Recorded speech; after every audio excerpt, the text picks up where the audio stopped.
Hey everybody, this is Steven. This is just a little thought I had.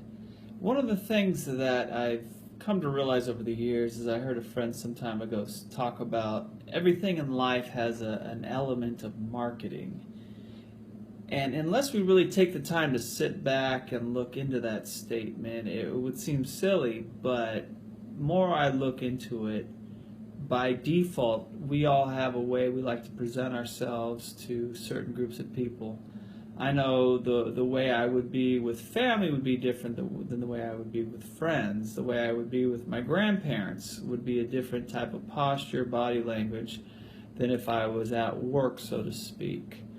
And I'm not talking about being different double-minded people having like hidden character flaws and all that. I'm talking about we make a choice how we present ourselves depending on our environment and our audience.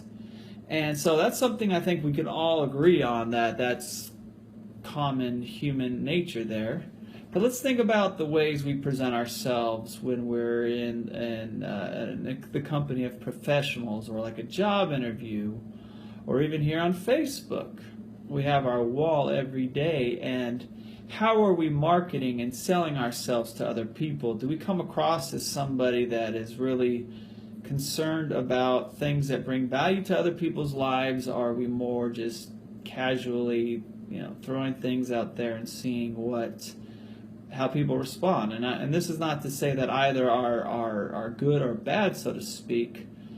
One of the things I'm realizing more and more, that as I try to grow in this new journey of life, trying to be financially independent and not needing to depend on a normal 9-to-5 job, that way I could be anywhere in the world and be able to bring in an income via the internet, Facebook, and other things like that, as well as be able to visit family in different parts of the country, or go to my wife's native land of Kenya and be with her family for an extended stay. It's nice to think of the ability to have long-term freedom to do that and still be able to make a paycheck, whether we're online working or we're sleeping, because we've set up systems in line to bring us that income.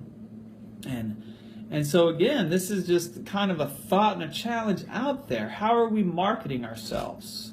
How are we marketing ourselves to our families?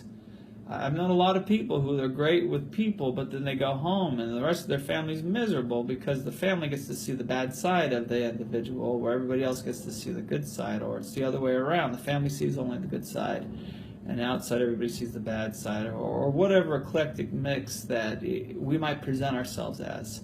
It boils down to we're always marketing ourselves. We're always selling ourselves. Everything we do is planting a seed that is going to dictate how we are perceived. And so knowing that reality, knowing that principle, it makes me want to be intentional about sowing the right seeds. If I wanted to grow an orange tree, I'm not going to go and pick some random seeds and just throw them out and hope for the best. Because if I want to grow oranges, I'm going to grow orange trees in the soil and the climate I know that oranges are going to grow. But yet so often we just grab whatever and throw it out there and hope for the best. And just think how much of life, the difficult situations could be avoided, and the more intentional situations could show up the way we hoped for, simply by knowing what the seed is and the soil, that is how we're marketing ourselves, how we're making decisions every day. Because ultimately, we are on stage for the world and for God, for others, and I know I want to put my best foot forward. So I hope this message inspires somebody to think maybe a little differently, or to affirm the thoughts you already had. But anyway, y'all have a blessed day, and thanks for watching this video.